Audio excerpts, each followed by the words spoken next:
Good afternoon. Good afternoon. मैं doctor रश्मि Gautam, assistant professor Chhatrapati Shivaji Maharaj विश्वविद्यालय कानपुर से। और आपका आज का क्लास जेंडर एंड डेवलपमेंट, और जिस पे आपसे आज डिस्कस करेंगे, बताएंगे आपको।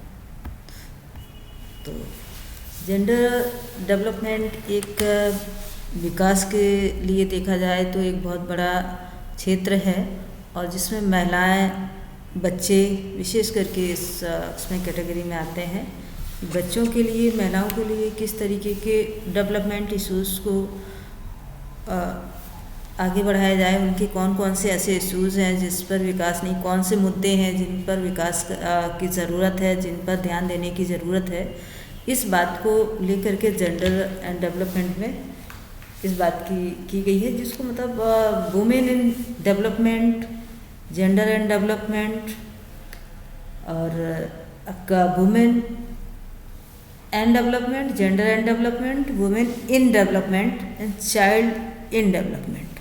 ये चार चीज़ों पर फोकस करना बहुत ज़रूरी है, क्योंकि वर्षों से देखा गया है महिला और पुरुष में कुछ प्राकृतिक रूप से बहुत ज़्यादा अंतर नहीं है, लेकिन फिर भी महिलाओं को देखा जाए तो काफ़ी चीज़ों से वंचित रहना पड़ा। जो भी सामाजिक कारण रहे हों, उसमें महिलाओं को विभिन्न क्षेत्रों में उस तरीके का स्थान नहीं मिला। घर के कामों में व्यस्त रहना, एजुकेशन के फील्ड में उनका बहुत ज़्यादा एक्सपोज़र नहीं मिला। तो इसके लिए 1975 में सोचा गया, और मैक्सिको में इसका कॉन्फ्रेंस हुई। उस कॉन्फ्रेंस में महिलाओं के विकास संबंधी विभिन्न मुद्दों पर विचार किया गया, और वो महिलाओं के विकास से जुड़ा हुआ चाइल्ड डेवलपमेंट भी उन्हीं से जुड़ा हुआ, क्योंकि किसी भी महिला का स्वस्थ होना समाज की नींव के लिए या समाज के भविष्य के लिए महत्वपूर्ण होता है। क्योंकि जो समाज का या देश का भविष्य है, यानी कि जो चाइल्ड है, वो माँ के साथ जुड़ा हुआ। जिस तरीके से माँ स्वस्थ होगी तो वो अपने बच्चे को देखभाल कर सकती है, अपने परिवार का देखभाल कर सकती है।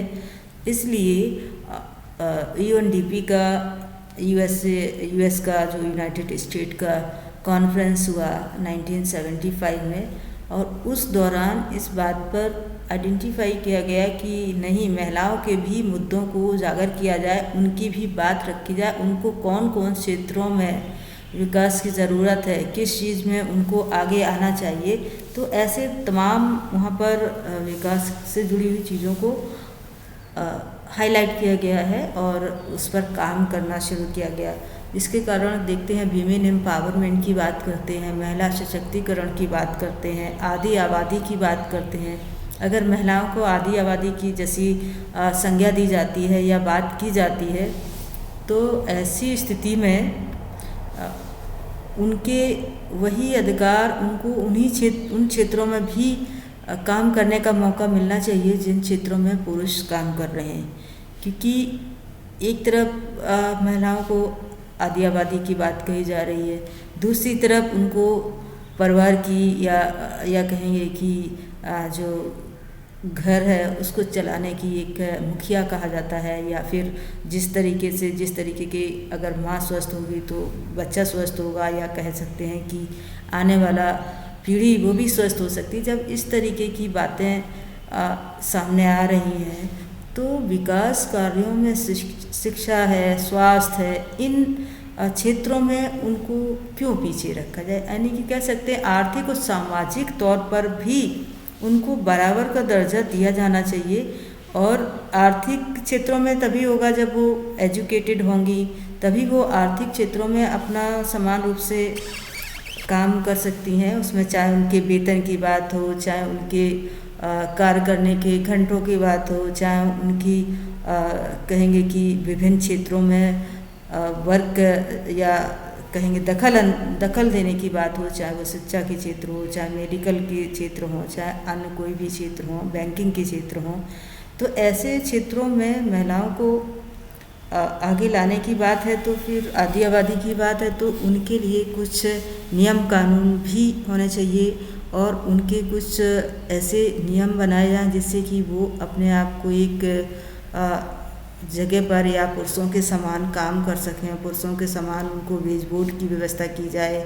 दूसरी बात, महिलाओं के और भी कुछ ऐसे कार्य हैं जो पुरुष नहीं कर सकते हैं, जैसे कि बच्चों को जन्म देना, या कह सकते हैं कि एक समाज को आगे बढ़ाना, परिवार को आगे बढ़ाना। तो उनके पास तो दोहरी भूमिका होती है, एक तो वो समाज के लिए काम करते हैं, दूसरे परिवार के लिए काम करते हैं।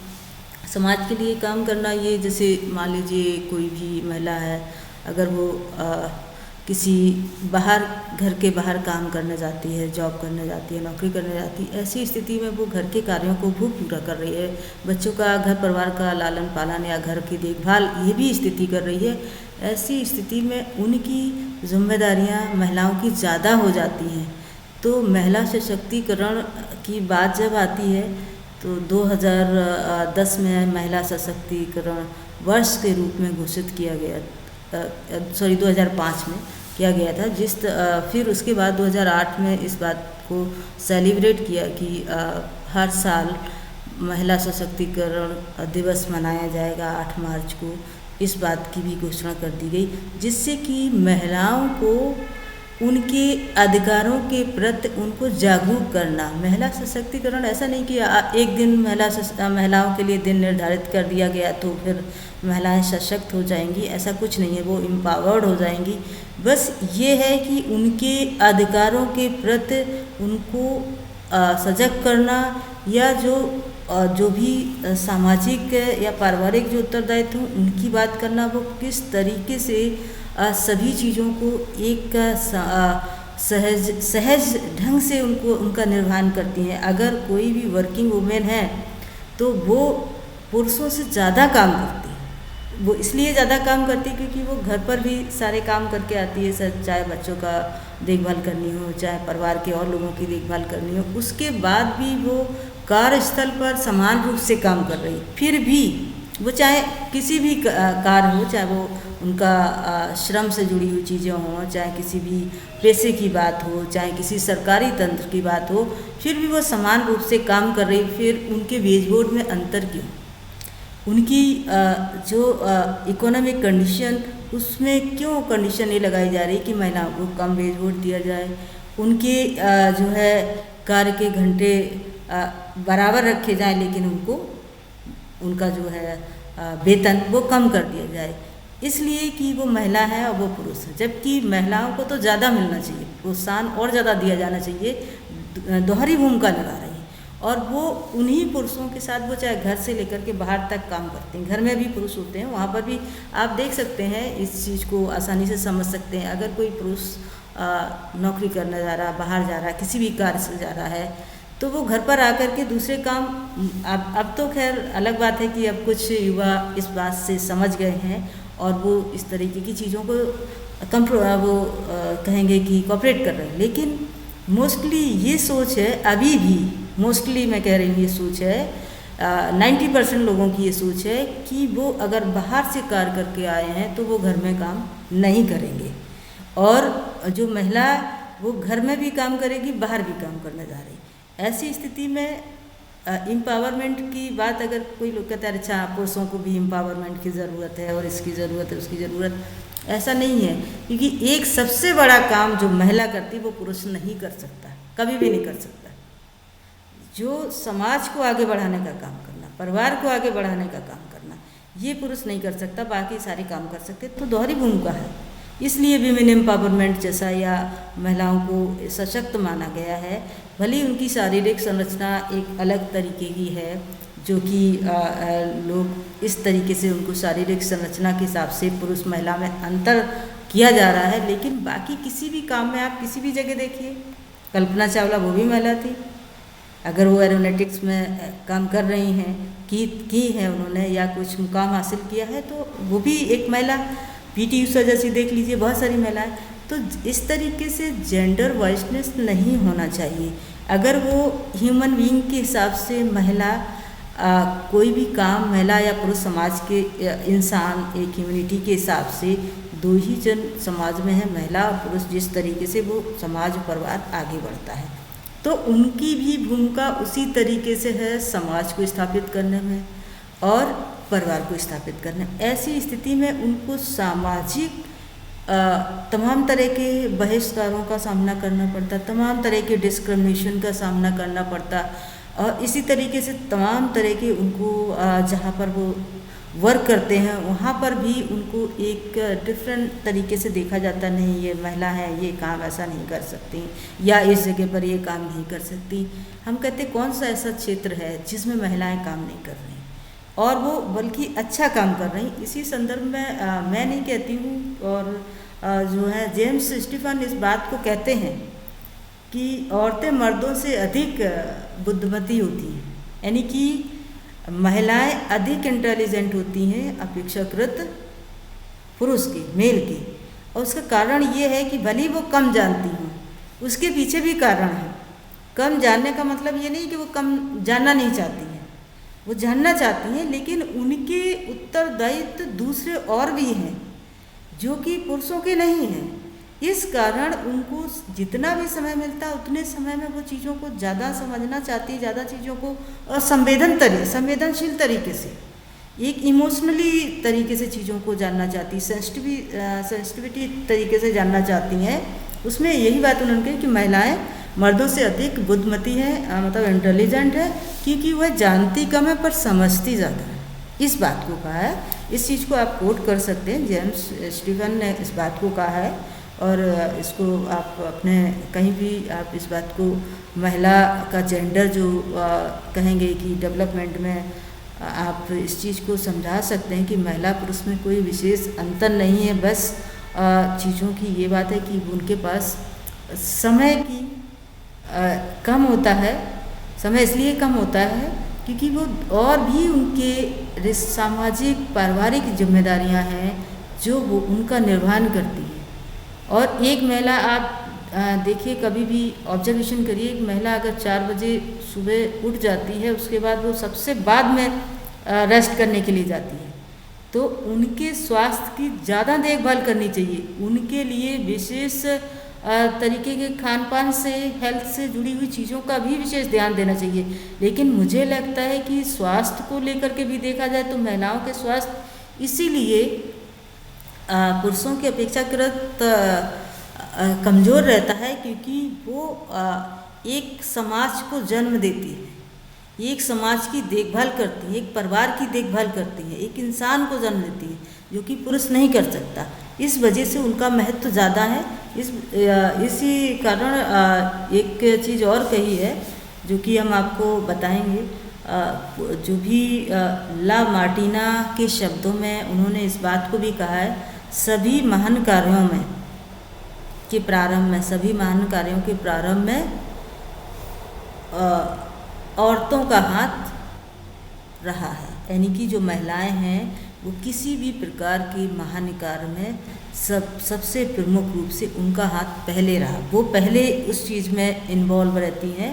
यानी कि बिना महिला के किसी समाज की कल्पना नहीं कर सकते, किसी परिवार की कल्पना नहीं कर सकते, क्योंकि किसी भी समाज में या परिवार में महिला पुरुष दोनों एक गाड़ी के 2 पहियों के बराबर हैं, जिस पर पूरा परिवार टिका होता है, जिस पर समाज रूपी गाड़ी आगे चलती है। तो वो उनको भी उसी तरीके के दाहिना हाथ माना गया है, क्योंकि जब भी कोई भी आप काम करते हैं तो दोनों हाथों का उपयोग करते हैं। उसी तरीके से जब भी कोई समाज में, परिवार में किसी भी तरीके का काम होता है तो महिला पुरुष दोनों की ज़रूरत होती है। बिना महिला के कोई भी काम आप नहीं सफल हो सकता है। वो चाहे आप प्राचीन काल में चले जाइए, ऐतिहासिक काल में चले जाइए, वहाँ पर भी युद्ध के क्षेत्रों में महिलाएं जाया करती थी, युद्ध के क्षेत्र में भी महिलाएं जाती थी। युद्ध के क्षेत्रों में भी महिलाओं ने कामयाबी हासिल की। जैसे अब देखिए रानी लक्ष्मीबाई है ना, ये भी महिला ही थी और उनकी जो कहानी है, उनकी जो योद्धा की जो कहानी बताई जाती है, वो छोटे बच्चे को पीठ में बांध करके किस तरीके से अंग्रेज़ों का सामना किया। ये विमेन एम्पावरमेंट का ये भी एक अच्छा उदाहरण है कि वो अंग्रेज़ों से एक छोटे बच्चे को अपने पीठ पर बांध करके तलवारबाजी कर रही हैं, युद्ध कर रही हैं, उनका सामना कर रही हैं। तो ये इस तरीके के एग्जाम्पल्स आप वीमेन एम्पावरमेंट के लिए दे सकते हैं। कोई भी क्षेत्र ऐसा नहीं है, अगर किसी भी महिला को कोई कार्य दिया जाता है तो वो बहुत ही ज़्यादा समझदारी के साथ और लगन के साथ करते हैं। ये ऑब्जर्वेशन की बात है। इसी तरीके से बहुत सारे जो उनके नियम कानून हैं और एजुकेशन की बात है, तो महिलाओं को भी एजुकेशन के क्षेत्र में जब से मौका मिला है, जब से उनको पार्टिसिपेशन का मौका मिला, उनको शिक्षित करने का मौका मिला, चाहे वो सरकार ने ही किया हो, इंटरनेशनल एजेंसीज कर रही हों, एनजीओज कर रही हों, या हमारी गवर्नमेंट महिलाओं को आगे बढ़ाने का काम कर रही हो, चाहे पंचायती राज की व्यवस्था की बात की गई हो। पंचायती राज जो है, स्थानीय ग्रामीण स्वशासन में महिलाओं का जो भागीदारी की बात की गई, ये भी एक महिलाओं को आगे बढ़ाने का या उनके द्वारा समाज को स्थापित करने में एक महत्वपूर्ण भूमिका रही। अगर किसी भी ग्रामीण क्षेत्र में महिलाओं के विकास को लेकर के बात की जाए तो पंचायती राज व्यवस्था में जैसे ग्राम प्रधान है ना, या जो भी क्षेत्रीय स्वशासन है, उसमें महिलाओं की भागीदारी सुनिश्चित कर दी गई है। तब से महिलाएं काफ़ी ज़्यादा सशक्त भी हुई हैं। वो और भी क्षेत्रों में अपना आगे का कदम बढ़ा रही हैं। ग्रामीण क्षेत्रों में चाहे वो स्वास्थ्य को लेकर के, जैसे आशा बहू एक ऐसी पद है जिसमें एक महिला को सिलेक्ट किया जाता है। वो गांव के आसपास की जो भी महिलाएं हैं, उनके स्वास्थ्य संबंधी जो भी समस्या हैं उनको निदान करने के लिए उनसे जाकर के मिलती हैं। तो जब ये भी एक बात कही गई है, अगर कोई महिला स्वस्थ है, एक स्वस्थ महिला अगर है तो वो पूरे परिवार की देखभाल कर सकती है। जब महिला ही स्वस्थ नहीं है तो परिवार की देखभाल कैसे करेगी? उसी तरीके का आगे आने वाला भविष्य भी उस पर टिका हुआ है, क्योंकि महिला का स्वस्थ होना बहुत ज़रूरी। स्वस्थ होगी तभी वो स्वस्थ बच्चे को जन्म देगी और घर परिवार की अच्छे से देखभाल कर सकती है, और भी जिस भी तरीके के कार्य हैं सामाजिक पारिवारिक, उन कार्यों में सही ढंग से उनका सहयोग कर सकती है। कुछ बोलना चाह रहे थे प्रबल जी? हेलो, कुछ कहना चाह रहे थे? आवाज़ नहीं आ रही क्या? आ रही मैम। अच्छा, मैंने कहा कुछ बोल रहे थे। महिला सशक्तिकरण के लिए एक राशन कार्ड की व्यवस्था की। हाँ, मुखिया जो महिला ही होगी। जी, बिल्कुल। वो तो अभी तो मैं इनकी वो बता रही थी कि अब ग्रामीण की तरफ जा रहा है कि ग्रामीण क्षेत्र में किस तरीके के राशन कार्ड में महिला होगी। अब एक चीज़ और आई है कि अब पहले तो ये नहीं था कि पिता की संपत्ति में महिलाओं को या लड़कियों को हिस्सा मिले। एक नया ये भी नियम बनाया गया कि वो जो भी पिता की संपत्ति है उसमें भाइयों के बराबर ही बेटी का भी अधिकार होगा। ये भी एक नया नियम अधिकार बनाया। ये भी एक एम्पावरमेंट की बात है। पता चले कि इसमें इसलिए किया गया है कि वो उनको एक अलग पराया समझा जाता था कि नहीं, बेटी है ठीक है, वो पराया धन है और वो ऐसा है वैसा है। लेकिन अब ऐसा नहीं है कि अगर एक ही माँ बाप की संतान, चाहे बेटा हो चाहे बेटी हो, और वो समान रूप से समानता का अधिकार की तहत ये बात की गई है कि उनको भी माता पिता की संपत्ति में उतना ही अधिकार दिया जाए, उसी तरीके का जिस तरीके का बेटे को। और अब तो महिलाएं किसी भी कार्य को, मतलब मुझे नहीं लगता समाज भी इस बात को एक्सेप्ट करने लगा है कि बेटा बेटी में कोई फ़र्क नहीं है। वो चाहे उनकी ज़रूरत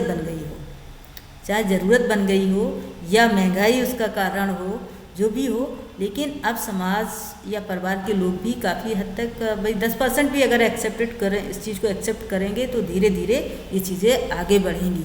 तो सरकार भी तमाम तरह का योजनाएं चला रही, बेटी पढ़ाओ बेटी बचाओ जैसे योजना है, और जो महिला समृद्धि योजना, और तमाम तरह की इस तरीके की पेंशन, वृद्धा पेंशन योजना और भी जो महिलाओं से जुड़ी हुई योजना है, उनके मातृत्व स्वास्थ्य के लिए, शिशु और मातृत्व सुरक्षा के लिए तमाम योजनाएं चलाई जा रही। तो ये जो योजनाएं हैं ये उनके स्वास्थ्य से भी जुड़ी हैं और उनके सशक्तिकरण के द्वारा जुड़ी हुई हैं। जैसे और पहले से आप देखें तो पहले महिलाओं के साथ बाल विवाह हो जाता था, है ना। बाल विवाह हो जाने के कारण ना तो उनका शारीरिक विकास होता था, ना तो उनका सामाजिक विकास होता था।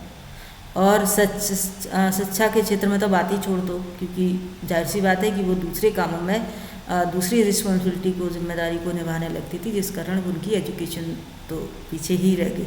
जब से ये बाल विवाह जैसे सती प्रथा, जैसे दहेज प्रथा जैसे नियम बनाए, उन्मूलन से जुड़े हुए नियम बनाए गए, कानून बनाए गए, तब से महिलाओं का उन्नति होना शुरू हुई। और जिसमें 1829 में राजा राम मोहन राय ने सबसे पहले इस बात की पहल की थी, महिलाओं की सती प्रथा का उन्मूलन करने के लिए, है ना।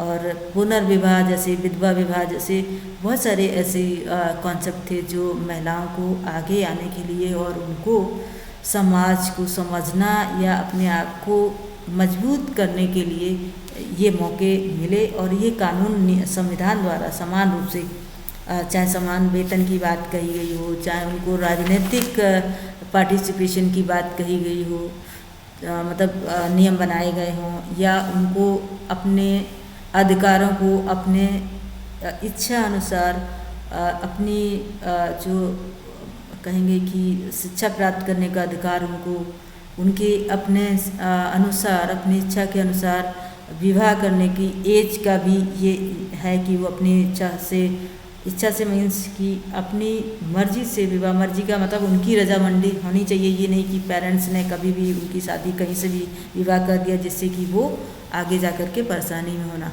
और शिक्षा के क्षेत्र में उनको पूरी तरीके से सहयोग देना, फ्री एजुकेशन, बालिका शिक्षा के लिए जैसे तमाम तरह के स्कूल कॉलेज जैसी व्यवस्था की गई, उनके लिए स्कॉलरशिप की बात की गई, तमाम और भी तरीके से मोटिवेशन किया गया। यहाँ तक कि फेलोशिप भी तमाम तरह की स्टार्ट की गई हैं। एक तो आपको बताएंगे कि जिसमें किसी भी पेरेंट्स के पास में, शायद ये पता हो आपको कि नहीं, अगर किसी भी माता पिता के पास सिंगल गर्ल है, अकेली एक लड़की है, बेटा बेटी नहीं, सिर्फ एक सिंगल चाइल्ड, गर्ल चाइल्ड, तो उसका एजुकेशन फ्री इंदिरा गांधी बालिका जो स्कॉलरशिप है, जो उसको उसमें सिर्फ एक लड़की है, मतलब अगर आपके पास एक लड़की है, दूसरा बेटा तो नहीं। और ये इसलिए किया गया जैसे कन्या भ्रूण हत्या जैसी समस्या के निदान के लिए, क्योंकि पेरेंट्स जो माता पिता ये सोचते थे कि हाँ बेटी ने जन्म लिया है या बेटी है तो फिर आगे चल के दिक्कतें होंगी। इस तरीके से उनका बहुत तरीके से एक हरसमेंट होता था, एक उनका उत्पीड़न शुरू हो जाता था जन्म से, बल्कि पहले ही या जन्म के बाद। अगर किसी को पहले पता चल जाता कि उनके गर्भ में बेटी है तो वो मतलब उसका हत्या कर देते थे, भ्रूण हत्या। तो ऐसी चीज़ों को बचाने के लिए एक ये भी नियम बनाया गया कि वो पहले से ये बात पता न चले माता पिता को कि उनके गर्भ में बेटा है या बेटी है। ये जो भी हॉस्पिटल्स हैं, जो भी क्लिनिक हैं, वहाँ पर भी इसके लिए जुर्माना और पनिशमेंट जैसी व्यवस्था की गई, जिससे कि लोग इस चीज़ को पता ना करवाएं या डॉक्टर्स इस चीज़ को ना बताएं, जिससे कि अगर किसी के सामने आ जाता, पता नहीं उन्हें कौन व्यक्ति किस तरीके से आ रहा है उनके पास, तो वो कोशिश करते हैं कि ना बताया जाए, और जिससे कि कन्या भ्रूण हत्या जैसी समस्या का निदान हो सके। और ये भी एक कारण, इसके पीछे भी एक कारण है कि पुरुष और महिला का जो रेशियो था, इसको भी बैलेंस करने के लिए रेशियो भी पता चले कि 1000 महिला में वो पुरुष 1000 पुरुषों के पीछे 900 महिलाएं, 930 महिलाएं, 933 महिलाएं, तो बाकी जो पुरुष हैं तो उसका जो डिसबैलेंस है वो भी कहीं ना कहीं सही नहीं। तो बच्चियों को बचाने के लिए ये नियम बनाया गया, जिसमें कि भ्रूण जो कन्या भ्रूण है हत्या, उसको रोकने के लिए गर्भ में किसी भी तरीके की भ्रूण की जांच पर प्रतिरोधक अधिनियम बनाया गया कि उसकी जांच करने के दौरान ये ना बताया, डिस्क्लोज ना किया जाए कि वो क्या चीज़ है। तो इस तरीके से विमेन एम्पावरमेंट की चीज़ें शुरू की गई और कहीं ना कहीं उनका पंचायती राज की व्यवस्था की गई, जैसे कि स्थानीय स्वशासन में उनका आरक्षण की बात की गई कि नहीं महिलाएं ही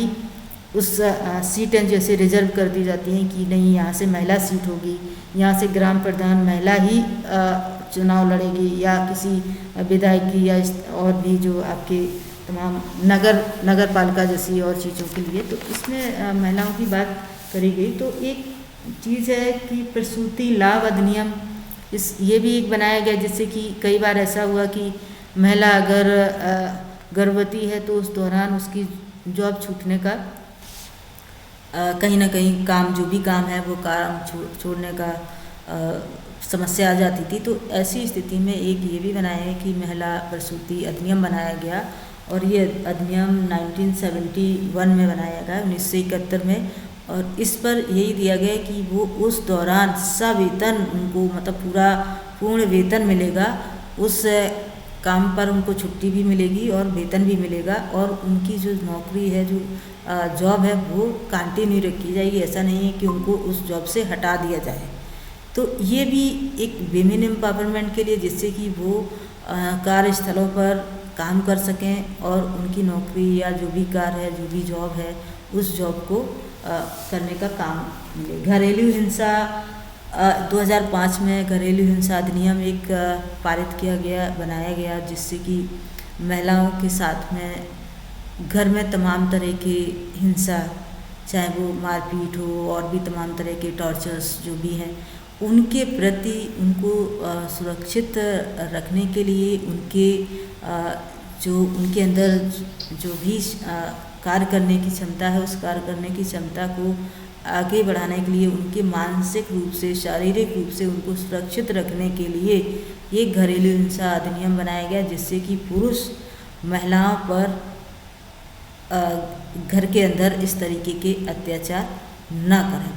और इसी एवज में एक ये भी बनाया गया कि एक ये भी नियम बनाया गया, जो कि महिलाएं घर से बाहर जाती हैं, कार्यस्थल पर पुरुषों द्वारा जो भी उनके सहकर्मी हैं पुरुष, वो उनके ऊपर किसी भी तरीके की टीका टिप्पणी या अपशब्द का प्रयोग या दो अर्थी शब्दों का प्रयोग न करें। ये भी महिला सशक्तिकरण के लिए एक नियम बनाया गया, जिससे कि कार्यस्थल से बहुत सारी महिलाएं अपनी नौकरी छोड़ देती थी, क्योंकि जब पुरुष ज़्यादा होते, महिलाएं वहाँ पर कम हैं, तो ऐसी स्थिति में ये प्रॉब्लम आ रही थी। तो इस वजह से ये एक नियम बनाया गया, जिससे कि वो कार्यस्थल पर अपना मतलब जो भी जहाँ पे भी काम कर रहे हैं, चाहे वो मजदूरी ही कर रहे हो, किसी भी तरीके से काम के सिलसिले में घर से बाहर निकली हैं, तो उन्हें इस तरीके के जो सामाजिक समस्या है उसका सामना ना करना पड़े, और वो जिस भी काम को कर रहे हैं उसको निश्चिंत होकर करें। ये भी चीज़ बनाई गई। फिर ग्रामीण क्षेत्र में रोजगार गारंटी योजना, यानी कि नरेगा मनरेगा जैसी जो योजना चलाई गई, वहाँ पर भी ये स्थिति आई थी कि नहीं, महिलाएं काम करेंगी तो उनको कम वेतन, जो भी उनका मजदूरी है वो कम दी जाएगी, या किसी काम में महिलाओं को नहीं लगाया जाएगा, इस काम में महिलाओं को नहीं दिया जाएगा, इस काम को मतलब ये रोजगार उनको या काम नहीं दिया जाएगा। ऐसी स्थिति में मनरेगा में भी महिलाओं की भी पार्टिसिपेशन, चाहे वो सड़क बन रही हो, डिपेंड करेगा वो काम उनको क्या दिया जाए, वो अलग बात है, लेकिन उनको भी मनरेगा में जैसे और लोगों को, जो पुरुष वर्ग है उनको रोजगार दिया जा रहा है, तो ग्रामीण क्षेत्र में ग्रामीण महिलाओं के इकोनॉमिक कंडीशन ठीक करने के लिए, उनकी सुधार करने के लिए उनको मनरेगा जैसी जो है रोजगार परक योजना है, उसमें भी पार्टिसिपेशन की बात। इसी तरीके से आवास जो है ना, आवास योजना जो भी है, उसमें भी महिलाओं को आवास योजना। और दूसरी बात है उनके कहेंगे तलाकशुदा महिला या जो है विवाह विच्छेद के बाद उनको भी, वो जहाँ पर भी रहती हैं, उनके भरण पोषण के लिए सरकारी योजना जो है वो भी चलाई जाती है। उनको जो कहेंगे एक तरीके से विधवा पेंशन योजना, वृद्धा पेंशन योजना, या और भी जो सुविधाएं हैं जो महिलाओं को मिल रही हैं, वो उनको भी दी जाए। तो इस तरीके से महिलाओं के विकास के लिए ये भी योजनाएं शुरू की गई है, दूसरी बात ये मैम है एक कि महिला महिला उत्पीड़न रोकने के लिए एक आपको याद होगा विशाखा गाइडलाइन भी जारी की गई थी। जी जी। महिला सशक्तिकरण के लिए ही है। हाँ हाँ। अ, ये बहुत साल पहले एक घटना हुई थी राजस्थान में। जैसे अभी कुछ साल पहले एक निर्भया कांड हुआ जी था, जी जी। उसी तरह एक कांड हुआ था बहुत साल पहले राजस्थान में। उसका नाम विशाखा रखा गया था। तब सुप्रीम कोर्ट ने एक गाइडलाइन जारी की थी कि वर्क प्लेस पर महिलाओं के लिए क्या क्या व्यवस्था हो, और हाँ। एक कमेटी बनाई जाए जिसमें महिला ही समिति की अध्यक्ष हो, अध्यक्ष सदस्य हो। हो। हाँ, जो अगर कोई भी शिकायत करता है तो वो उसकी सुनवाई करे। और अभी निर्भया कांड के बाद जो है फिर सारे जितने भी स्टेट बहुत के सारी जगह लेबर पर कमिश्नर हैं, हाँ थाने भी बनाए गए, लेबर महिला कमिश्नर पुलिस हैं, को भी। उनको ये जिम्मेदारी दी गई है। जी तो जी। सभी लगभग निजी और सरकारी संस्थानों में इस तरह की कमेटी बनाई गई है। तो हाँ जहाँ हाँ। पर अगर कोई और महिला सहकर्मी काम कर रही है, तो अगर उसको कोई परेशानी है तो वो शिकायत कर सकती है उस जी कमेटी जी। में। हाँ ऐसे ये मुझे बहुत लगा सारे थोड़ा स्थान। ऐड ऑन करना चाहिए। जी। हाँ तो महिलाओं के वो भी इसीलिए किया गया ना कि महिलाओं को सशक्त जी करने के लिए, उनको भी जी जो जी। उनको जिन अधिकारों से वंचित रखा गया उनको उस बराबर लाने के लिए। और मुझे लगता है कि जब से विमेन एम्पावरमेंट की बात हुई, जब से महिलाओं को ये सारे अधिकार, एजुकेशन जो भी चीज़ें मिली हैं, मुझे लगता, मैं मतलब इसलिए नहीं कह रही हूँ पर वॉइस वाली बात नहीं, लेकिन एक ऑब्जर्वेशन से देखिए तब से समाज में कुछ ज़्यादा प्रोग्रेस हुआ। क्योंकि पहले एक जी एक जन किसी भी पुरुष की अर्निंग से ही घर परिवार चलता था, अब दोनों की अर्निंग से घर परिवार चलता है। तो जी जब पारिवारिक इकॉनमी बढ़ेगी तो राष्ट्रीय इकॉनमी में भी कहीं ना कहीं अ, जो एक प्रोग्रेस होगी, उन्नति होगी। ये भी है, ये भी देखने को मिल रहा है। आप उनका क्या कहते हैं, उनका नाम दे सकते हैं, नीता अंबानी जैसे देखिए कितनी बिजनेसमैन महिला है, वो भी इसी समाज की महिला हैं और वो पूरा इकॉनमी एक तरीके से एक इकॉनमी का एक पिलर के रूप में, महिलाओं के रूप में रिप्रेजेंटेटिव एक पिलर के रूप में काम करती हैं। और आप किसी भी क्षेत्र में, हमने तो बहुत सारे, हम छोटे स्तर की बात ऑब्जर्वेशन कर रहे हैं, बड़े स्तर की तो नीता अंबानी जैसे लोग हैं, लेकिन छोटे स्तर पर भी देखें कि बहुत सारी महिलाएं अपने छोटे छोटे कामों को करके अपना घर परिवार चला रही हैं। तो वो किसी भी काम में पीछे नहीं हटती कि हाँ ये काम नहीं करेंगे। घरेलू जैसे कि वो घर भी देखती हैं, परिवार भी देखती हैं, और छोटे छोटे कुटीर उद्योग हैं जो कि सरकार ने भी उनके लिए, राज्य सरकार, केंद्र सरकार, उनका भी सहयोग है। कहीं ना कहीं एनजीओज भी बहुत सारे हैं जो महिलाओं के इस तरीके के कुटीर उद्योग, जो छोटे डोमेस्टिक जो इंडस्ट्री बोल सकते हैं, घरेलू उद्योग है, जैसे पापड़ बनाना, सिलाई, इस तरीके का है ना, बहुत छोटे छोटे कामों के लिए वो अनुदान देते हैं, उनको फाइनेंस करते हैं। बैंक भी इसी तरीके से, बैंक भी ऋण देती हैं जिसमें बहुत कम ब्याज उनसे लिया जाता है। महिलाओं के लिए स्पेसिफिक छूट भी है कि महिलाओं को कम ब्याज पर लोन दिया जाएगा, ऋण दिया जाएगा। वो किसी भी, वो चाहे घर बनाने की बात करें, चाहे वो बिजनेस करने की बात करें, किसी भी क्षेत्र में वहाँ पर महिलाओं को जो है कम ब्याज पर ऋण देने की बात की गई। और जिस भी तरीके का वो अभी, जैसे अभी चल रहा है इंटरप्रेटर की बात, जिसमें जो एक उद्यमिता के रूप में महिला उद्यमिता, जिसमें कि उनको भी सरकार ने भी ये कह रखा है कि महिलाएं अगर अपना रोजगार शुरू करना चाहती हैं तो उनको ऋण दिया जाए, और वो भी कम ब्याज पर, जिससे कि वो अपना एक स्टार्टअप जिसे बोलते हैं वो शुरू कर सके। वो किसी भी क्षेत्र में जो भी उनको उद्योग ठीक लगता है। इस तरीके से आप किसी भी फील्ड को ले लीजिए, चाहे वो आपका रेलवे का है, चाहे आपका मीडिया जैसे प्रोफेशनल सब्जेक्ट विषयों में भी, या कैरियर में भी महिलाएं आगे हैं। तमाम महिलाएं संपादक हैं, तमाम महिलाएं एडिटर हैं। तो ये वही महिलाएं हैं, वही समाज से हैं, वही उसी समाज से हैं, उसी परिवार से हैं, लेकिन वो भी उतना ही काम कर रही हैं। तो ऐसे कहीं ना कहीं हर फील्ड में महिलाएं आगे आ रही हैं। तो वीमेन एम्पावरमेंट को ये एकदम तो नहीं हुआ, धीरे धीरे चीज़ें आगे आई हैं, और उसके लिए सरकारी कानूनी जो सपोर्ट है, कानूनी सपोर्ट के कारण ही उनको एक क्षेत्र में महत्व मिला है और आगे उन्होंने काम किया है।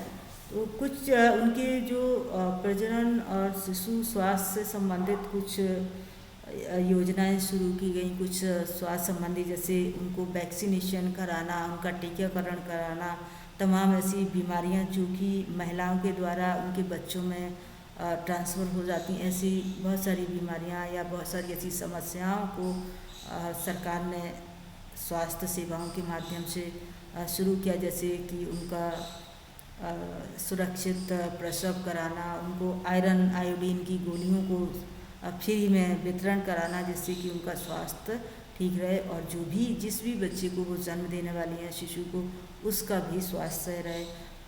टिटनेस जैसी समस्या या एनीमिया जैसी समस्याओं से बहुत सारी महिलाएं पहले ज़्यादा संख्या थी कि जो उनकी डेथ हो जाती थी, लेकिन अब काफ़ी कुछ सरकार उसके लिए प्रयास कर रही है, सरकारी प्रयास हो रहे हैं जो कि फ्री ऑफ कॉस्ट और हर एक महिला तक इस बात उसको पहुंचाया जा रहा है। वो चाहे आशा बहू जैसे एक मेंबर को सिलेक्ट कर, जिनके द्वारा उनकी स्वास्थ्य सुविधाएं पहुंचाना, उनको समय पर अस्पताल पहुंचाना, उनको एनीमिया है और टिटनेस है और भी जो भी पोषण से जुड़ी हुई जो भी सामग्री है वो उनको समय पर उपलब्ध कराने का काम करना, ये भी हमारे जो है स्वास्थ्य से जुड़े हुए कार्यकर्ता या स्वास्थ्य विभाग ने इसका सही काम कर रहे हैं। इस पर बहुत सारा खर्चा हो रहा है और उसमें ये भी है, किसी भी महिला अगर वो ग्रामीण क्षेत्र में या शहरी क्षेत्र में जहाँ पर भी है, विशेष करके ग्रामीण क्षेत्र के लोग नहीं जाते हैं जल्दी अस्पताल, तो उनका रजिस्ट्रेशन कराना, जिससे कि उनको सही उनकी देखभाल हो सके और जो महिलाओं का रेशियो था मृत्यु दर का, उसको कम करने का काम और उनका जो स्वास्थ्य था उस स्वास्थ्य को मेंटेन रखना, इसके लिए उनका देखभाल करना।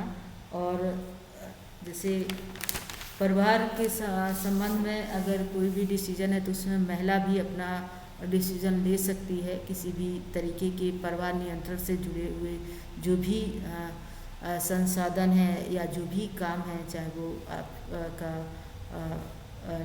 चाहे वो किसी भी तरीके की गोलियों का प्रयोग करना, किसी भी तरीके की मेडिकल ट्रीटमेंट लेना, वो सारी डिसीज़न जो है वो खुद ही ले सकते हैं। इस बात का भी कानून बना है कि ज़रूरी नहीं है कि पुरुष, क्योंकि पहले तो यही होता था कि पुरुष ही डिसीज़न लेगा, महिला नहीं डिसीज़न ले सकती है, नहीं वो अपना स्वास्थ्य का ध्यान रख सकती है। ऐसी स्थिति में उनको काफ़ी ज़्यादा समस्याओं का सामना करना पड़ता था और वो अपने इकोनॉमिक कंडीशन के बारे में कैसे सोच सकती हैं, सामाजिक कंडीशन के बारे में या सामाजिक स्टेटस के बारे में कैसे सोच सकती हैं, जब तक वो उन समस्याओं से जुड़ी हुई हैं, जो समस्याएं उन सामाजिक बंधनों में बंधी हुई हैं, जिससे कि वो चीज़ों को नहीं समझ पा रही हैं। अब उनके साथ ये संवैधानिक अधिकार, कानून, सरकार, सरकारी प्रयास या फिर और एनजीओज हैं, एनजीओज में भी महिलाएं काम कर रही हैं, जो पुरुष भी कर रहे हैं, लेकिन महिलाएं ज़्यादातर एनजीओज ऐसे कर रही हैं, ऐसे एनजीओज खोले हुए हैं या शुरू किए गए हैं, जिससे कि महिलाओं की देखभाल हो सके, चाहे वो उनके स्वास्थ्य से जुड़ी हो, चाहे किसी से भी। इसी तरीके से एक और सबसे बड़ी प्रॉब्लम थी महिलाओं के साथ में, वो उत्तराधिकार अधिनियम की बात की गई थी, उसमें भी संशोधन किया गया है।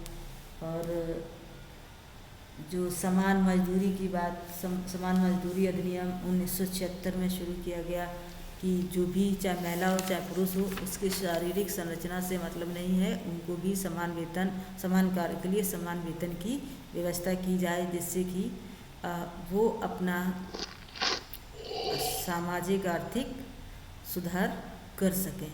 क्योंकि जो विमेन एम्पावरमेंट की जो बात मैंने स्टार्टिंग में की थी, मैक्सिको में जो इसका सम्मेलन हुआ था यूएनडीपी के द्वारा, और उसमें यही बात रखी गई थी कि विमेन एम्पावरमेंट है तो महिलाओं को सामाजिक आर्थिक रूप से सुदृढ़ बनाने की बात, सामाजिक आर्थिक रूप से वो मजबूत हों, समाज में उनका एक स्थान हो समाज में, वो किसी भी तरीके के कार्य को कर सकें और आर्थिक रूप से वो मजबूत हों, किसी के सामने किसी भी अपने परिवार के सदस्य के सामने आर्थिक स्थिति से कमज़ोर ना हो, सुदृढ़ हो, इस बात की भी उसमें व्यवस्था की गई थी। जैसे तमाम जो भी इश्यूज़ हैं उसमें इश्यूज़ डिस्कस किए गए थे कि उनके जो भी महिलाओं के सामाजिक आर्थिक मुद्दे हैं उन मुद्दों को सुधारा जाए, उनमें संशोधन किया जाए। वो कैसे किया जाए, उसमें सरकार क्या कर सकती है, उसमें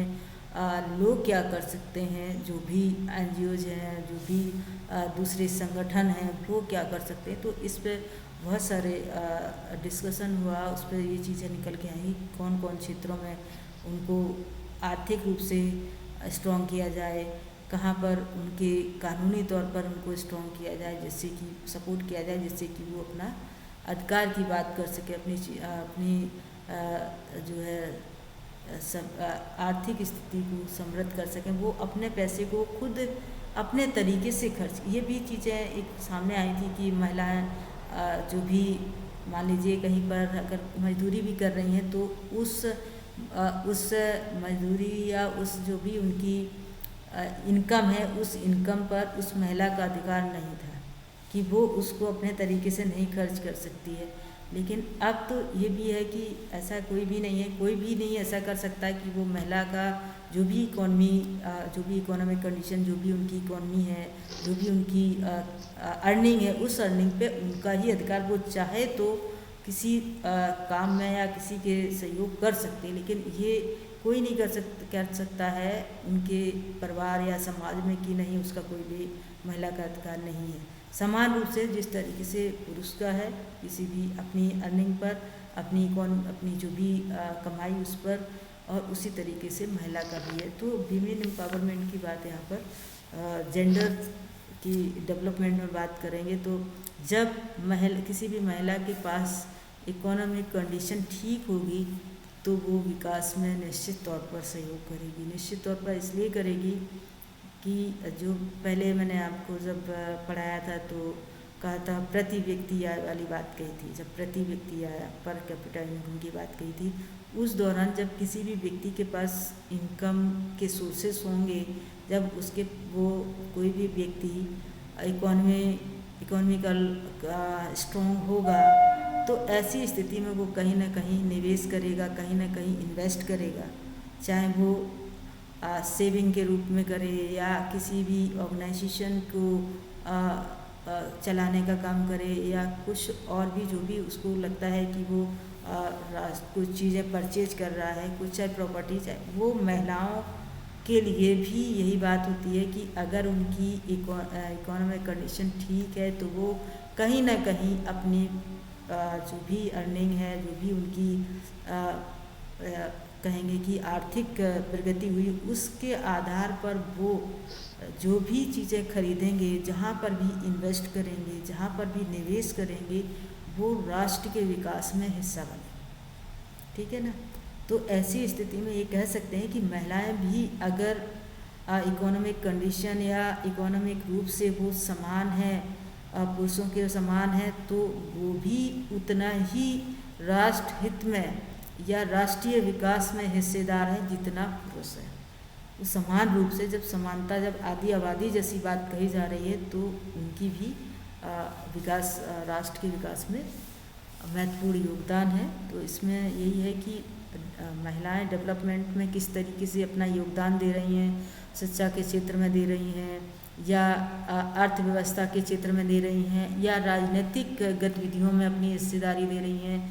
क्योंकि किसी भी महिला की समस्या को कोई पुरुष नहीं, या कोई भी महिला अपनी समस्या को पुरुष से उस तरीके से बयां नहीं कर सकती है जो कि वो महिला से अपनी बात कह सकती है और उस चीज़ को संवेदनपूर्ण तरीके से समझ सकती है। इसलिए हर एक जो है क्षेत्रों में महिलाओं का होना बहुत ज़रूरी है। जैसे अभी प्रबल जी आपने बताया था कि एक महिला विशाखा संगठन या ऑर्गेनाइजेशन की शुरुआत की गई थी, जिससे कि उसकी सदस्यता महिला ही होगी।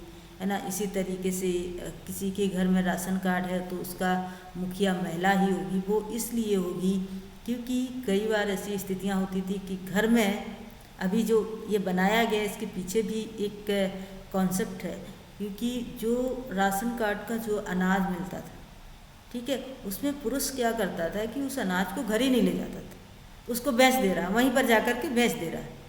और ऐसी स्थिति में घर चलाना महिला को, बच्चों को पालना महिला को, रोटी की व्यवस्था उसी को करनी है, रोटी उसी को बनानी है घर में। तो ऐसी स्थिति में राशन कार्ड में नाम तो उसका है लेकिन उसको राशन नहीं मिल पा रहा, और जो घर का जो भी उस राशन कार्ड का मुखिया है उसी को वही लेने जा रहे हैं, उन्हीं को मिल रहा है, तो वो वहीं पर बेचते रहे। ये इसी वजह से महिला का नाम उसमें पहले दिया गया कि वो ही उस राशन कार्ड का पहला नाम है, उसी का होगा, मुखिया वही होगी, क्योंकि ये बात सामने आई। हम इतनी सारी योजनाएं चलती हैं डेवलपमेंट से, महिलाओं से जुड़ी हुई चलती हैं बहुत सारी योजनाएं, तमाम योजनाएं चलती हैं। जैसे मान लीजिए किसी भी बच्ची ने अगर कहीं पर नंबर अच्छे लेके आए तो उसको स्कॉलरशिप मिल गई, उसको कुछ रुपए या मदद मिल गई जिससे कि वो आगे की पढ़ाई कर सके। लेकिन कई बार ऐसा हुआ कि वो उस पैसे को उनके पेरेंट्स ने या किसी ने खर्च कर लिया, उनकी पढ़ाई वहीं रुक गई, जबकि दिया किस लिए जाता कि वो एजुकेशन को आगे बढ़ा सके। इसी तरीके से एक कॉन्सेप्ट और आया है जिसमें जो लड़कियों की शादी के दौरान, विवाह के दौरान सरकारी जो है योजना के तहत उनको मदद की जाती है, कुछ पैसा दिया जाता है। तो वो पैसा इसलिए दिया जाता है कि उस जो भी माता पिता हैं उनको थोड़ी फाइनेंशियल मदद मिल सके और वो उस अपनी बेटी का विवाह कर सके, है ना। ऐसी स्थिति में भी कई बार होता है कि उसमें भी समस्याएं आ जाती हैं, जो पैसा दिया गया वो उनको पूरा पैसा ना मिला और फिर बहुत किस्तों में मिला, बाद में मिला, तो उसका कोई उपयोग नहीं हुआ। इस तरीके की योजनाएं तो हैं, लेकिन उन योजनाओं का मॉडल क्या है, उन जो भी मतलब हमारे देश में ये चीज़ें बहुत ज़्यादा योजनाएं चल रही हैं, अगर वो सही योजनाएं सही समय पर सही लोगों तक पहुंच जाएं तो मुझे लगता है आधे से ज़्यादा समस्याएं ख़त्म हो जाएं देश में।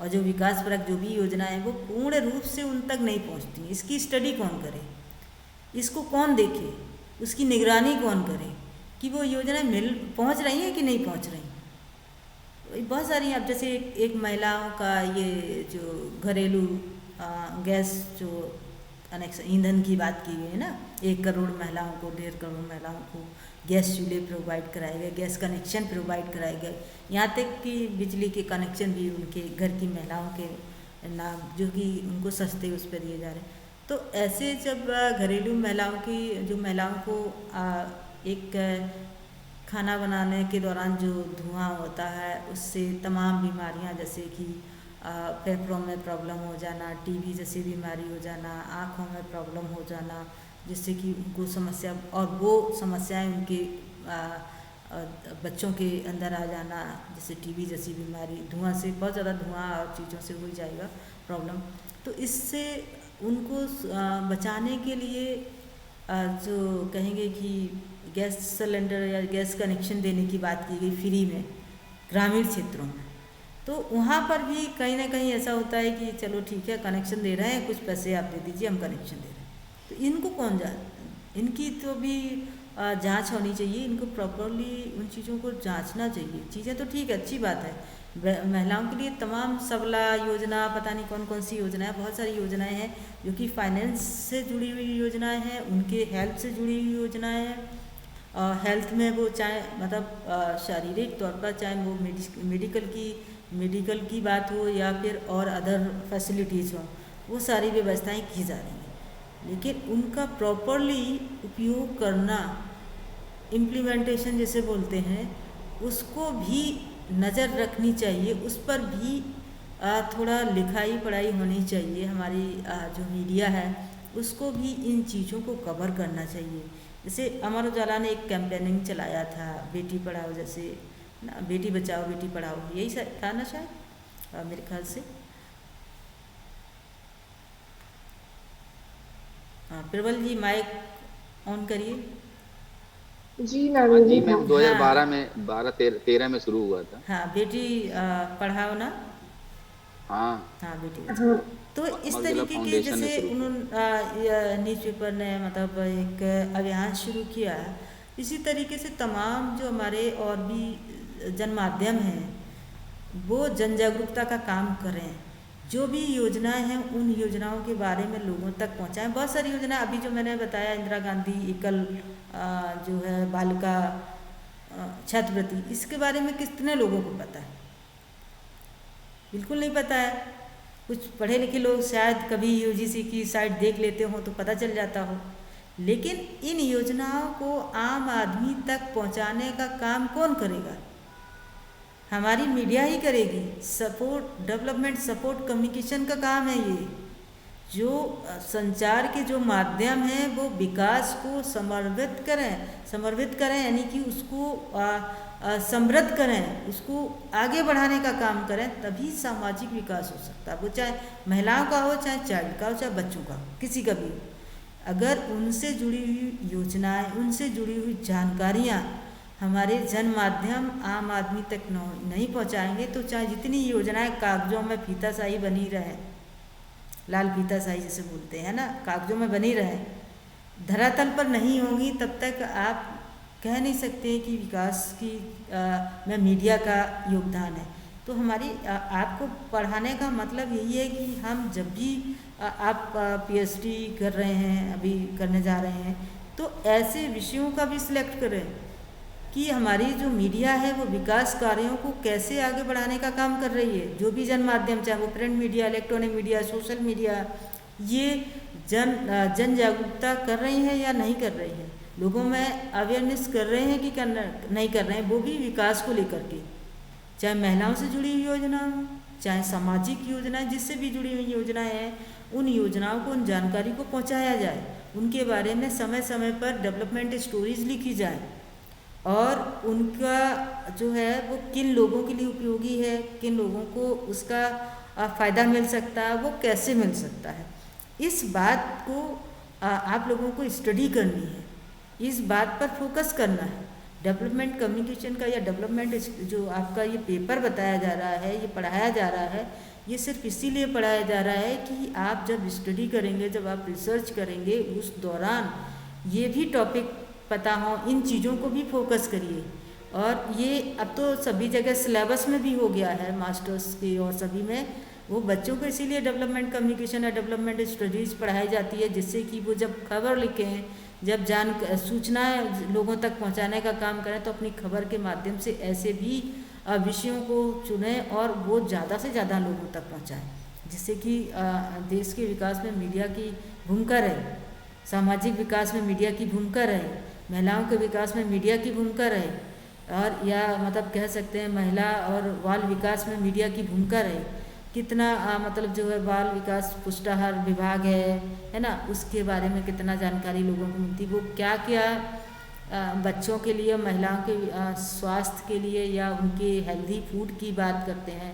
बाल विकास पुष्टाहार विभाग एक होता है ना, वो क्या चीज़ें कौन सी एज ग्रुप के बच्चों के लिए, छोटे बच्चों के लिए क्या पुष्टाहार देते हैं, महिलाओं के लिए क्या पुष्टाहार देते हैं, उस पुष्टाहार में है क्या चीज़ें, और उसके लिए कौन लोग एलिजिबल हैं। ये सारी जो जानकारियाँ हैं वो हमारे जन माध्यमों के द्वारा लोगों तक पहुँचनी चाहिए। मुझे लगता है मैं डेवलपमेंट रिपोर्टिंग तो अगर कोई भी न्यूज़पेपर देख लीजिए, कितनी 10% भी नहीं छपती होगी स्टोरीज, और छप भी जाती होगी तो वो वहाँ तक पहुँच नहीं पाती लोगों तक।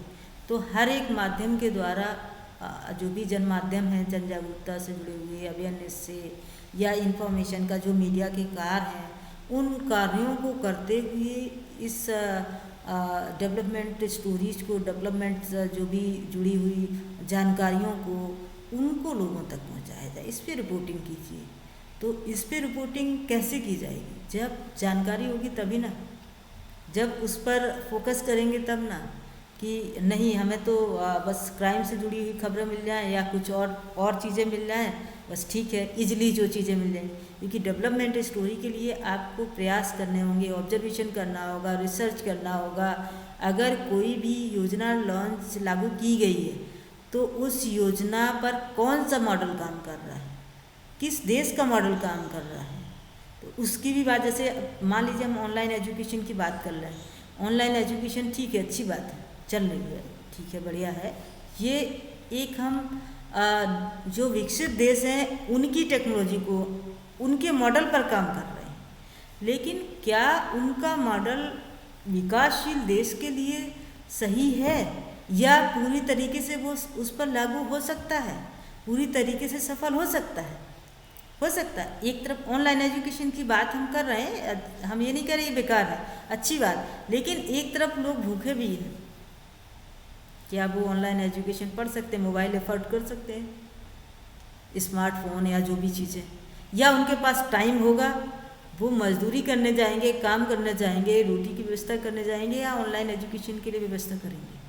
हालांकि अभी सरकार ने एक बहुत अच्छा कार्यक्रम शुरू किया है, लैपटॉप और स्मार्टफोन, है ना, ये टैबलेट वितरण की जो बात की, ये बहुत अच्छी बात है कि जिससे कि ग्रामीण क्षेत्रों में भी ऑनलाइन एजुकेशन का, या जो नई इनोवेटिव एजुकेशन है, या जो अभी कह सकते हैं एक तरीके से कोविड के दौरान शिक्षा पर जो कुप्रभाव पड़ा है उसको कम करने के लिए गवर्नमेंट ने ये एक अच्छी योजना चलाई।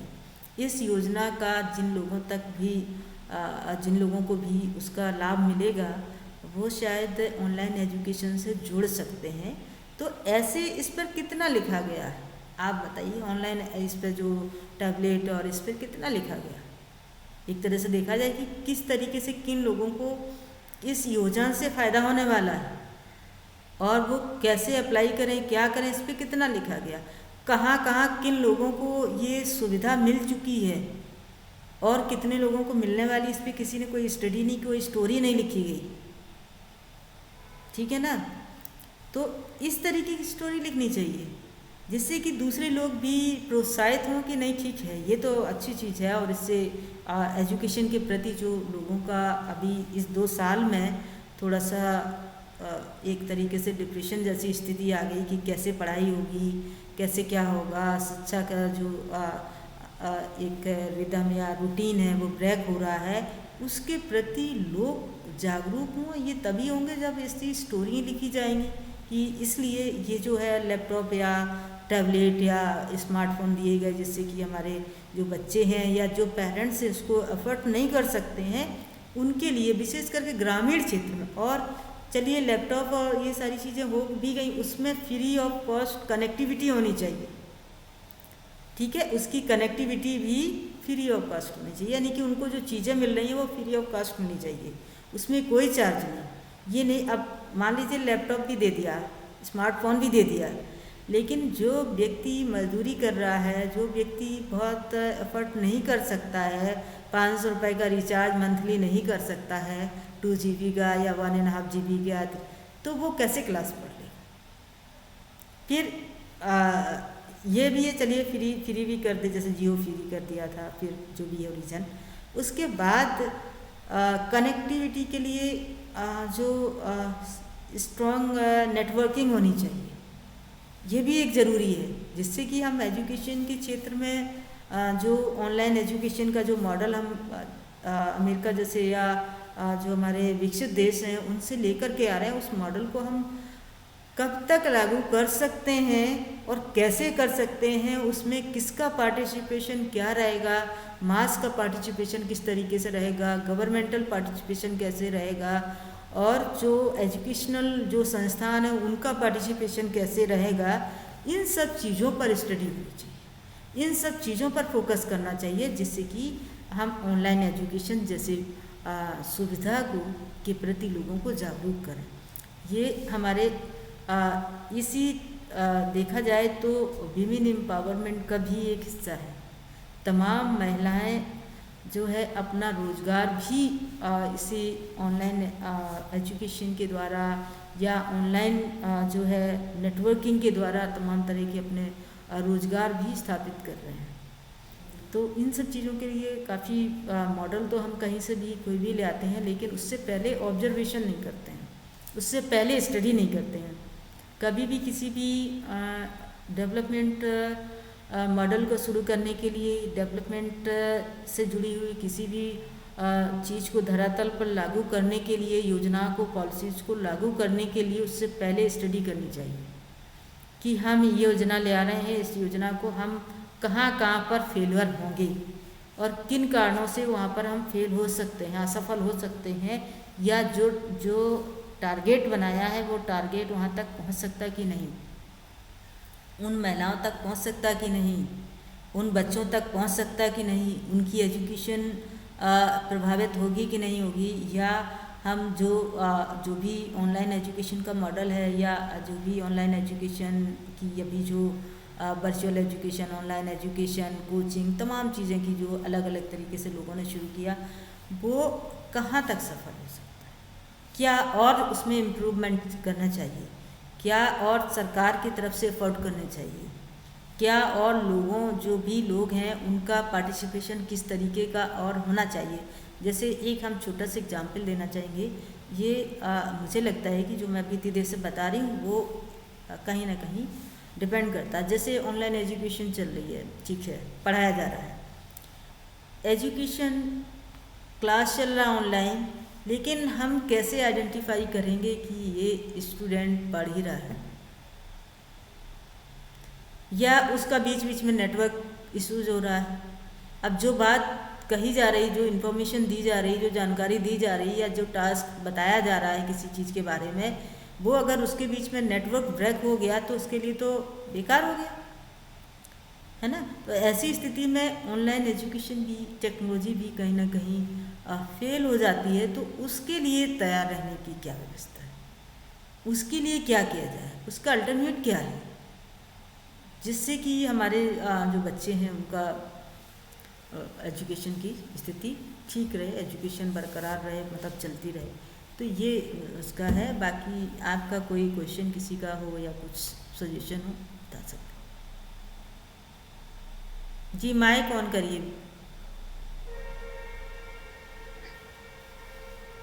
महिला सशक्तिकरण के लिए सबसे पहले जो है संयुक्त राष्ट्र में मैम कब ये कमेटी गठित की गई या इस तरह का विचार आया? 1975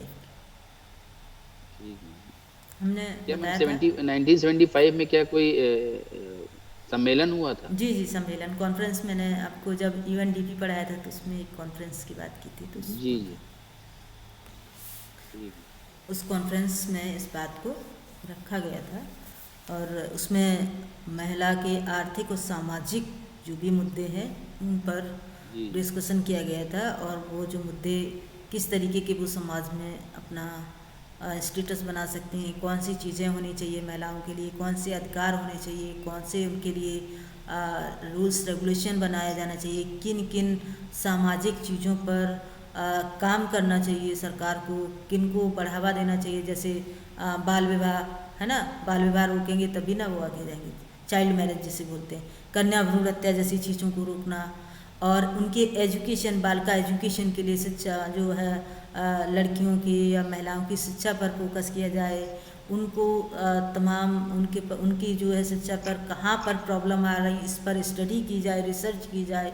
इस तरीके के बहुत सारे मुद्दे। और इकोनॉमिक कंडीशन की बात करें, अगर आर्थिक स्थिति की बात करें तो वहाँ पर अर्थव्यवस्था में उनको भी भागीदारी उनकी भी हो, किसी भी तरीके की आर्थिक गतिविधियों में, चाहे वो बिजनेस हो, चाहे माइक्रो जो है उद्योग हों, छोटे छोटे उद्योग हों, उनमें भी उनकी पार्टिसिपेशन हो, और वो खुद अपने स्टार्टअप कैसे शुरू कर सकते हैं, उनके लिए लोन की व्यवस्था कैसे की जाए, सहकारिता बैंक शुरू की जाए, ग्रामीण क्षेत्रों में बैंकों की शुरुआत की जाए, और उनके कम ऋण पर उनको लोन दिया जाए, कम मतलब उनके ब्याज पर जो है उनको लोन दिया जाए, पैसा दिया जाए, जिससे कि वो अपना रोज़गार शुरू कर सकें। जब वो अपना रोज़गार शुरू करेंगी, स्वरोज़गार, तो निश्चित तौर पर वो इकोनॉमिक कंडीशन उनकी ठीक होगी।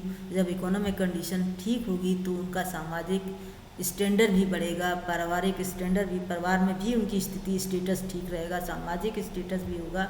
और इसी तरीके से राजनीतिक आगे उसी चीज़ों को लेकर के मुद्दा वहीं मेन चीज़ पहले सामाजिक और आर्थिक रूप से सुदृढ़ हो, यानी कि वो पढ़ाई लिखाई एजुकेशन भी उनकी हो, और वो मतलब आर्थिक रूप से भी मजबूत हों, तब बात आती है पॉलिटिकल, है ना। राजनीति में तो जब जब वो पार्टिसिपेट करेंगी, जब उनके पास सामाजिक स्टेटस होगा, समाज में उनकी एक इमेज होगी, परिवार में एक इमेज होगी, पढ़ी लिखी होंगी, तब वो अच्छे से किसी भी राजनीतिक उसमें भागीदारी कर सकती हैं। उसके बाद उनका जब ये अ, कहेंगे कि पंचायती राज व्यवस्था में उनकी बात की गई, अभी भी आप देखिए पंचायती राज व्यवस्था, इतना सब कुछ होने के बावजूद भी आप देखते होंगे कि गांव में जब पंचायती राज व्यवस्था की बात होती है, जब ग्राम प्रधान के चुनाव होते हैं, उस दौरान महिला का साइन तो हो जाता है, बाकी सारे काम कौन करता है? पुरुष। और यहाँ तक कि प्रधानपति जैसा शब्द आया, उससे पहले पुरुष प्रधान मतलब गांव का प्रधान होता था, ग्राम सभा का प्रधान होता था। तो कभी भी मैंने तो नहीं सुना अपनी लाइफ में, क्योंकि मैं भी गांव से बिलोंग करती हूँ, ग्रामीण क्षेत्र से ऑब्जर्वेशन भी रहता है बहुत सारी, कभी मैंने प्रधान पत्नी नहीं शब्द सुना, ये शब्द। और दूसरी बात, ये तो ये शब्द की बात है, ये यहाँ पर पता चलता है कि आधी आबादी या विमेन एम्पावरमेंट यहीं पर आधा कम हो जाता है, जैसे कहा प्रधानपति, अच्छा ठीक है। दूसरी चीज़, वो प्रधान जो है पुरुष रहे हैं ग्रामीण क्षेत्र में या ग्रामीण जो पंचायती राज व्यवस्था में, लेकिन उनके किसी भी आर्थिक गतिविधि में महिला ने कभी दखल नहीं कर पाया। उनकी किसी जो है ग्राम पंचायत से जुड़े हुए जो भी उन्होंने फाइनेंशियल डिसीजन लिए हों, कुछ भी काम किया हो, उसमें एक भी महिला का कभी हस्ताक्षर हुआ हो। यहाँ तक कि महिला ये भी पूछने की अधिकारी नहीं थी कि आपके पास क्या है क्या नहीं, आप फाइनेंशियल क्या काम कर रहे हैं गांव के लिए, बल्कि वो अपने ही लिए नहीं पूछ सकती थी। तो ये जो है, ये सारी चीज़ों को लेकर के कॉन्फ्रेंस हुआ कि महिलाओं के कौन कौन से मुद्दे हैं, उनके स्वास्थ्य को लेकर के। यूनेस्को जैसे कि यूनिसेफ जो है वो स्वास्थ्य के लिए उसने काम करना शुरू किया, इस तरीके से WHO बैंक के रूप में, फाइनेंशियल के रूप में काम करना शुरू किया। तो ऐसे जो इंटरनेशनल ऑर्गेनाइजेशन हैं, NGOs हैं, इन्होंने भी महिलाओं के विकास के उसके बाद से शुरू किया, जब उस पर स्टडी हुई, फोकस किया गया कि कौन कौन सी ऐसी समस्याएं हैं जो महिलाएं आगे नहीं बढ़ पा रही हैं। इसको आयुषी कुछ पूछना जी? धन्यवाद मैम। आयुषी कुछ पूछना चाह रही हैं? आयुषी, अभी देखिए यही ऑनलाइन क्लास का, अच्छा ऑनलाइन क्लास का यही एक ड्रॉप आउट है, नेटवर्क इश्यूज या कोई भी प्रॉब्लम हो सकती है। चलिए, थैंक यू टू ऑल। ठीक मैम। हाँ जी अगली क्लास के जी, अगली क्लास में अगला टॉपिक दीजिए। कौन सा? डेवलपमेंट से ही जुड़ा होगा। अच्छा, अगला एक और, ठीक है, देखते हैं। दरअसल क्या है ना कि यहाँ पर लिमिटेड कर दिया गया है क्लासेस का। अब मैं न्यू मीडिया को मैं पढ़ाऊंगी तो उसमें भी कहीं ना कहीं कुछ ना कुछ आ जाएगा। और देखते हैं कुछ चीज़ें अगर रह गई होंगी, कोई आपको ऐसा लग रहा है कि कोई टॉपिक रह गया डेवलपमेंट से, तो मैं उसको फोकस कर सकती हूँ। बता दीजिएगा बाद में भी कोई ऐसी बात है, ठीक है? मैम आपकी आवाज़ कट गई थी। हाँ जी, ये कह रहे हैं अगर आपको ऐसा लग रहा है कोई चीज़ और पढ़नी है डेवलपमेंट में, तो मैं तैयार हूँ। जी ठीक, मैं बता दूंगा मैम। हाँ जी, बता दीजिएगा आप मुझे। और बाकी आ गई आयुषी। न्यू मीडिया मैं शुरू करूँगी, ठीक है ना? अच्छा ठीक। हाँ, कोई टॉपिक अगर रह गया होगा तो मुझे तो अच्छा लगता है डेवलपमेंट कम्युनिकेशन पढ़ाना। आयुषी, कोई सवाल तो नहीं पूछना है? जी नहीं मैम, वो मैम वीडियो ऑन कर लेते हैं तो पूरा नेट सुबह से ऐसे चला जाता है। हाँ नहीं, कोई बात नहीं, मैंने कुछ कहा, मैं तो वही मैम मैं ये बोल रही थी, जैसे गवर्नमेंट तो अपनी पॉलिसीज लाते हैं मैम, अपने भी एंड से लोग भी चला रहे हैं। जैसे उसने एक अहमदाबाद में क्लब बना है, the only daughters parent club, जिसमें जिनकी 2 बेटियां हैं, उन सब ने, पहले एक के लिए था लेकिन फिर वही हुआ कि 2 जिनकी गर्ल चाइल्ड है उनके लिए सब मिलके सब फैमिलीज। तो मैम अभी तक उसमें 80 परिवार हैं जुड़े हुए, अहमदाबाद का है ये।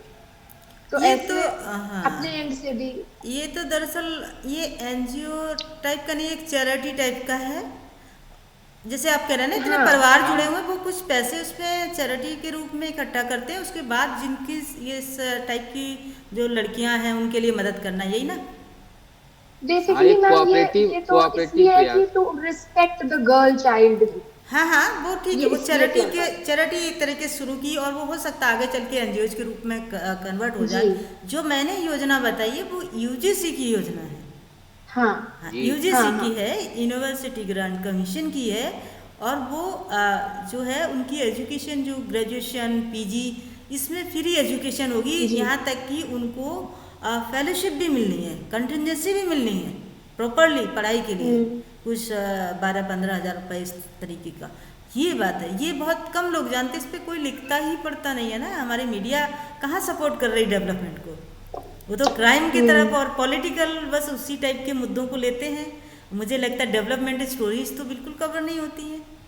मैं तो बच्चों से भी कहती हूँ, स्टूडेंट जो हमारे यहाँ पढ़ रहे हैं, मैं उनसे भी यही बात कहती हूँ कि कम से कम जब भी आप जाइएगा डेवलपमेंट स्टोरी लिखिए। लेकिन वो वहाँ जा कर के मैनेजमेंट के हाथ में फंस जाते हैं, मजबूरी होती है उनकी, मुझे लगता है चीज़ों की डेवलपमेंट स्टोरी को उतना का स्पेस नहीं देते। लेकिन मुझे लगता है करना चाहिए, लिखना चाहिए स्टोरी, और ऑब्जर्वेशन के बेस पर, और जो है उसका लोगों से स्टडी करने के बाद लोगों से पूछ करके, इस तरीके से मुझे लगता है इंटरव्यू छोटे छोटे होते हैं, बाइट लेकर के जिसे बोलते हैं, उसके द्वारा अगर आप लिखें लोगों के वर्जन लेकर के, तो वो भी स्टोरी बहुत अच्छी डेवलपमेंट स्टोरी भी पढ़ी जाएंगी। अगर मास पार्टिसिपेशन होगा, लोगों का पार्टिसिपेशन होगा, पाठकों का पार्टिसिपेशन होगा, ऑडियंस का पार्टिसिपेशन होगा, तो वो भी स्टोरी पढ़ी जाएगी।